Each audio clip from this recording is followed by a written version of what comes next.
Shalom à toutes et à tous. Je vais vous parler aujourd'hui, comme j'avais fait précédemment en 2018, ce qui nous attend en 2019. Alors je préviens tout de suite ceux qui vont écouter cette vidéo, ce n'est pas une prophétie, je ne suis pas prophète, ce n'est pas mon ministère, et je n'ai pas l'intention ici de prophétiser quoi que ce soit. Simplement, je voudrais, bien sûr à la lumière de la parole de Dieu, de la Bible, révéler certaines choses qui risquent fort de se passer en 2019, compte tenu de ce qui s'est déjà passé en 2018, du point de vue, national et international. Ça nous intéresse parce que, en tant que disciples de Christ, nous devons nous mettre au courant de l'actualité et nous devons nous mettre en face de ces événements, en tout cas de ceux qui vont se produire, qui risquent fort de se produire, parce que le temps est venu où les prophéties bibliques doivent s'accomplir selon le plan de Dieu. Ce qui nous attend en 2019. D'abord, sachons que 2019 correspond à l'année 5779 du calendrier hébraïque. Alors pourquoi je dis ça? Eh bien, tout simplement parce que nous savons, ou nous devrions savoir maintenant, que Israël est l'horloge du monde en quelque sorte, et que les prophéties bibliques s'articulent toutes en fonction d'Israël. Voilà, d'abord les prophéties ont été destinées à Israël, les promesses de la Bible sont d'abord destinées à Israël, et bien sûr aussi à l'Église maintenant. Mais au départ, tout tourne autour d'Israël, tout tourne autour du peuple hébreu, du peuple juif. La Bible est d'origine juive, nous le savons maintenant, nous l'avons compris. Nos racines chrétiennes sont juives, pour ceux qui ne le sauraient pas encore ou qui ne l'accepteraient pas. Je vous le dis encore une fois, c'est une chose qui devrait être bien établie maintenant dans nos esprits. Donc tout tourne autour d'Israël et du peuple juif. 5779, donc l'année hébraïque qui va commencer le 10 septembre, c'est-à-dire qu'elle a déjà commencé. Elle a déjà commencé depuis hier. Nous sommes aujourd'hui le 11 septembre et il est exactement 15h19. C'est l'heure à laquelle je fais cette vidéo.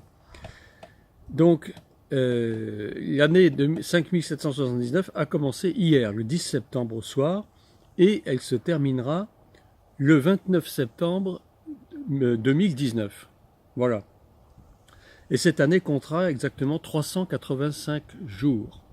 Alors vous le savez, vous ne le savez pas, je vous le dis, le calendrier hébraïque n'est pas basé sur le calendrier solaire, tel que l'ont institué les empereurs romains particulièrement, et particulièrement le pape Grégoire, le calendrier grégorien que nous sommes censés suivre, que nous suivons de fait. Mais le calendrier juif hébraïque est basé sur un calendrier lunaire et ne compte pas le même nombre de jours. Une année normale, c'est 360 jours. Et cette année, justement, qui est une année spéciale, 2019, donc 5779, c'est une année de 385 jours. Ce sera ce qu'on appelle une année embolismique. Alors, je vous explique un petit peu ce que c'est qu'une année embolismique. Un embolisme, qu'est-ce que c'est? Eh bien, c'est un calendrier à la fois lunaire et solaire, donc lunisolaire. C'est l'intercalation d'un mois en plus afin de faire coïncider au mieux l'année calendaire avec l'année solaire. L'année qu'on appelle l'année solaire tropique, c'est-à-dire l'année du cycle des saisons que nous connaissons. Alors ce calendrier hébraïque, exemple, sur un cycle de 19 ans, eh bien, les 3e, 6e, 8e, 14e, 17e et 19e années possèdent un mois de plus. Il en sera donc ainsi pour l'année qui est pour nous 2019 et pour le calendrier juif, donc 5779. Il y aura donc un mois de plus. Et c'est comme ça tous les environ 3 ans ou 2 ans, ça dépend. Alors, qu'est-ce qui va se passer donc dans cette année 5779? Eh bien, comme on a coutume de le faire, les chiffres ont une signification hautement symbolique dans l'hébreu, dans le langage hébreu. 5779 est composé donc de 4 chiffres, le 5, le 7 et le 9. Eh bien, si l'on additionne ces 4 chiffres, on obtient le nombre 10. 10. Et si l'on additionne le 1 et le 0 de 10, ça nous forme le 1. Alors, il y a une double signification. Déjà, le 10. Alors, le 10, ça représente les 10 commandements, bien sûr, ou les 10 paroles. C'est la 10e lettre de l'alphabet hébraïque. Et cette 10e lettre s'appelle le Yud, ou le Yod. Alors, le Yod, vous savez que les lettres hébraïques ont une représentation symbolique. Et donc, le Yod représente une main fermée en forme de poing qui représente donc la puissance créatrice divine, la puissance créatrice de Yahweh. Yahweh, le Dieu dont le nom est imprononçable, le Dieu des Hébreux qui est aussi le Dieu des chrétiens, le YHWH que nous connaissons bien, qui est le fameux tétragramme, qui en hébreu, je vais vous le montrer, est composé donc de 4 lettres qui sont, alors je vous le montre déjà, vous avez successivement de la droite vers la gauche, puisqu'on lit bien sûr l'hébreu de la droite vers la gauche, la première lettre qui est le Yud, la plus petite lettre de l'alphabet hébreu, suivie de la lettre He, puis la troisième lettre c'est la lettre Vav, qui est la 6e lettre de l'alphabet, et de nouveau la lettre He, qui est la 5e lettre de l'alphabet hébraïque. Donc Yud, He, Vav, He, pardon, qui donc donne en langage, enfin en écriture indo-européenne, le YHWH, qui est donc le tétragramme divin. Alors, je reviens au chiffre 10, donc, qui représente les 10 commandements. Et si on additionne le 1 et le 0, on obtient le 1. Et le 1, c'est le nombre divin par excellence, c'est l'unité. C'est la première lettre de l'alphabet hébreu qui est le Aleph. Aleph qui représente la force, le pouvoir, la puissance. Donc tout ça, ça a une signification vraiment extrêmement, j'allais dire, symbolique du point de vue de Dieu. On sent que Dieu est présent dans cette année qui se profile et qui est déjà présente dans le calendrier juif, par le 1, qui est le commencement de toute chose. Le 1, c'est le nombre divin par excellence. Alors, la lettre Aleph représente l'unité. L'unité, c'est le chiffre qui est le plus cité dans l'Écriture sainte et le message biblique qui est totalement impliqué dans cette unité. Dieu est un, il est unique, bien qu'il se manifeste en tant que Père, en tant que Fils et en tant qu'Esprit.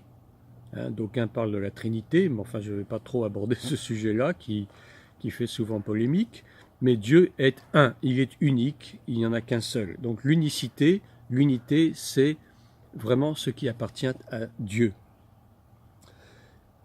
Le signe, la lettre Yud, donc, c'est cette petite lettre que nous avons vue, qui est donc la 10e lettre de l'alphabet hébreu et qui compose la première lettre du tétragramme en hébreu. Eh bien, cette lettre Yud symbolise donc la force créatrice divine. 5779, pour nous donc 2019, c'est une année exceptionnelle. C'est une année où Dieu va se manifester d'une façon particulière dans les nations, dans toutes les nations, à commencer bien sûr par Israël, qui est, je vous le rappelle encore, notre point de référence absolu pour ce qui est du déroulement des événements internationaux. Israël, comme je le disais au début, c'est l'horloge du monde. 5779 sera l'année où les nations païennes, c'est-à-dire les nations qui ne sont pas Israël, hein, c'est-à-dire les goïms, c'est-à-dire vous et moi, enfin ceux parmi ceux qui m'écoutent, ceux qui ne sont pas juifs, et les nations païennes dirigées donc par l'ONU, hein, l'Office des Nations Unies bien sûr, vont poursuivre leur tractation secrète pour mener une guerre de destruction contre Israël. Cette fameuse guerre que d'aucuns appellent la guerre de Gog et Magog, qui sera composée en tête de la Russie notamment, de la Chine, des pays du Moyen-Orient, c'est-à-dire la Syrie, la Jordanie, la Turquie, l'Iran, l'Égypte, ainsi que les pays du Golfe, c'est-à-dire l'Arabie Saoudite, le Qatar, etc. Alors les États-Unis, par la voix de leur dirigeant, M. Donald Trump, vont tenter de s'opposer à ce conflit. Pour éviter ce conflit, ils vont faire le maximum du point de vue diplomatique. Enfin, c'est surtout Donald Trump qui va multiplier ses efforts, parce qu'on va voir plus tard que les États-Unis ne sont pas, ne sont pas à 80% derrière lui, malheureusement. Donc ils vont tenter de tout faire pour éviter ce conflit, ce qui va bien sûr leur poser un certain nombre de problèmes et notamment engendrer des représailles politiques et économiques, en même temps que l'aggravation de conflits sociaux, comme il s'est passé lors du conflit vietnamien. On avait les opposants à la guerre au Vietnam, on avait bien sûr les tenants à la guerre au Vietnam, les partisans. Eh bien, il va se produire la même chose concernant donc cette guerre dirigée contre Israël. Il y aura bien sûr les opposants à la guerre et les partisans de la guerre qui vont violemment s'affronter et qui se seront soutenus, notamment ceux qui sont pour la guerre, seront bien sûr soutenus par toute une frange d'islamistes qui vont tout faire pour les pousser à bout et faire en sorte que la guerre ait lieu. Parce que le but, évidemment, du monde islamo-arabe, c'est de détruire Israël, nous le savons bien. Et malheureusement, le reste du monde est en train de suivre le mouvement par la voix de l'ONU, qui a tout fait pour reconnaître un État palestinien, bien entendu. Et c'est là que M. Donald Trump s'est opposé fermement en déclarant que Jérusalem était bel et bien la capitale intégrale d'Israël, ce qui bien sûr a suscité la colère des nations. Et d'ailleurs, M. Trump va se retrouver de plus en plus isolé sur la scène internationale, ce qui est déjà en grande partie le cas, justement à cause de son positionnement en faveur d'Israël. Alors du côté de la France et de l'Europe, que va-t-il se passer, ou du moins que peut-on penser qu'il va se passer? Eh bien la France et l'Europe en général vont connaître malheureusement une aggravation des attentats isolés contre les personnes, tels qu'on le voit depuis plusieurs semaines, avec en prime l'éclatement de la politique française, qui va de mal en pis, par la révélation de multiples scandales financiers au plus haut niveau, et une poursuite de la dégradation du niveau de vie des Français. Et en même temps, une dégradation du niveau de vie de l'Europe, bien que certains pays soient encore à peu près épargnés, comme l'Allemagne par exemple, qui a une politique économique assez ferme, et contrairement à la France qui est très laxiste et qui obéit au doigt et à l'œil aux ordres de Bruxelles, ce qui n'est pas pour son bien malheureusement.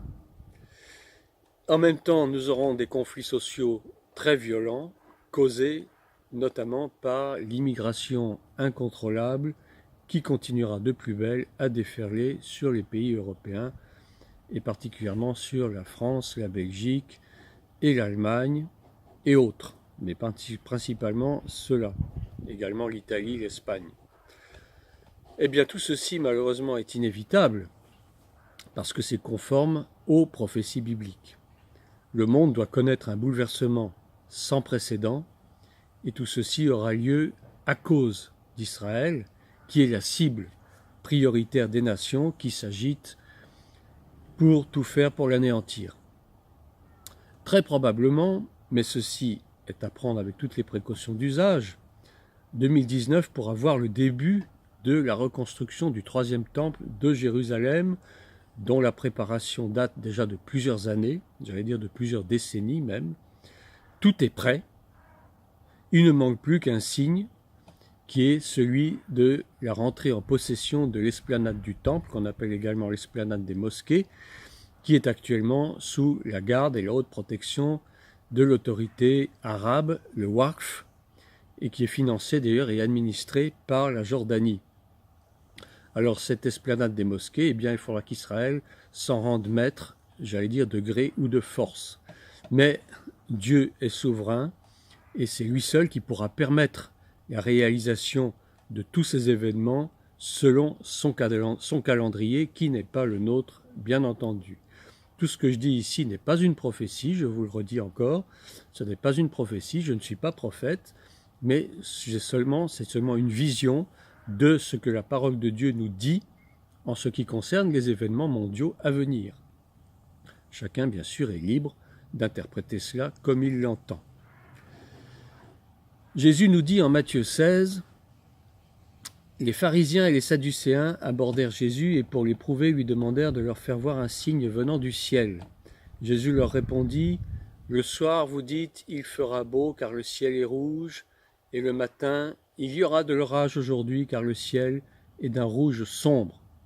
Vous savez discerner l'aspect du ciel, et vous ne pouvez discerner les signes des temps. » C'est un reproche que Jésus faisait aux pharisiens, qu'il interrogeait d'ailleurs d'une façon souvent sans intelligence et stupide, mais c'était quand même quelque part pour lui tendre des pièges.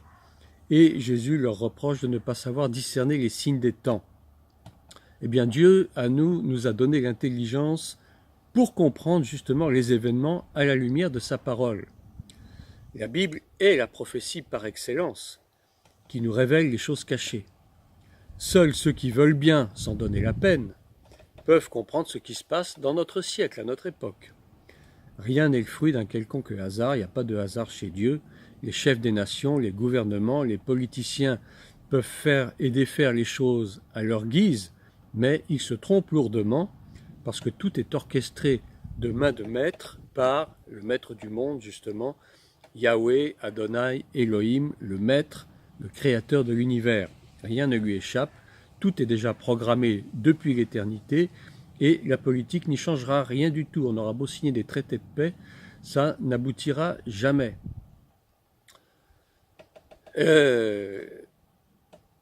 Tout ceci peut bien sûr un peu nous effrayer, ou tout au moins nous rendre perplexes, mais en tant que disciples de Yeshua, de Jésus, il ne faut pas nous alarmer outre mesure. Yeshua lui-même nous engage à regarder vers le ciel, car c'est de là que vient notre délivrance, tout en restant bien entendu vigilant, car la Bible nous dit que nul ne sait ni le jour ni l'heure. Et pour terminer, je citerai donc Luc 21-28, une parole de Jésus, bien sûr. « Quand ces choses commenceront à arriver, redressez-vous, levez vos têtes, parce que votre délivrance approche. » Voilà, c'était un tout petit tour d'horizon de ce qui va très probablement se passer en 2019. J'allais dire rien n'est sûr à 100%, mais les événements des dernières années et les événements qui se profilent à l'horizon nous laissent penser que tout ceci ne sont pas des hypothèses, mais ce sont certainement des choses que Dieu a mis dans son programme. Tout ce qu'il nous faut, c'est être vigilant, continuer à intercéder pour nos nations, à intercéder pour nos présidents, nos gouvernements, et aussi intercéder pour l'Église, parce que l'Église a un rôle majeur à jouer. Et je ne terminerai pas sans dire que ces moments troublés que nous traversons et que nous allons continuer à traverser verront aussi l'apostasie dans l'Église aller grandissant. Nous aurons de plus en plus de faux prophètes, de plus en plus de faux pasteurs, de plus en plus de faux apôtres, de plus en plus de faux chrétiens qui vont tout faire et s'acharner pour détruire l'Église parce que c'est le plan de l'ennemi, c'est le plan de Satan qui sait que son heure approche, qui ne veut pas que les chrétiens soient sauvés, qui ne veut pas que les chrétiens soient enlevés et qui ne veut pas que l'Église puisse jouer son rôle dans le monde qui est un rôle de, j'allais dire, de gardien en même temps qu'un rôle de trompette. L'Église est la trompette de ces temps derniers et son rôle serait d'alerter justement pour que chacun reste sur ses gardes et ne sommeille point comme ont fait les 5 vierges folles qui, au moment où l'époux arrivait, se sont trouvées démunies parce qu'elles avaient dormi et qu'elles n'avaient point prévu de réserve pour leur lampe. Donc, il ne faut pas nous inquiéter outre mesure, il faut que ces choses arrivent, et elles arriveront. Alors, bien sûr, on ne connaît pas le calendrier exact du déroulement de ces événements. Ce qui est sûr, c'est que l'année 2019 sera une année, j'allais dire, exceptionnelle du point de vue de Dieu, du point de vue de l'Église, qu'il nous faut rester vigilants, qu'il nous faut continuer à intercéder, à veiller sur nous-mêmes, à veiller également sur nos frères et sœurs, afin de ne pas tomber dans la tentation de tout laisser de côté, et surtout de tomber dans la séduction. Et la séduction, c'est ce qui nous mène tout droit à l'apostasie. Voilà, donc, shalom à tous, restez bénis, et à bientôt donc pour une prochaine vidéo.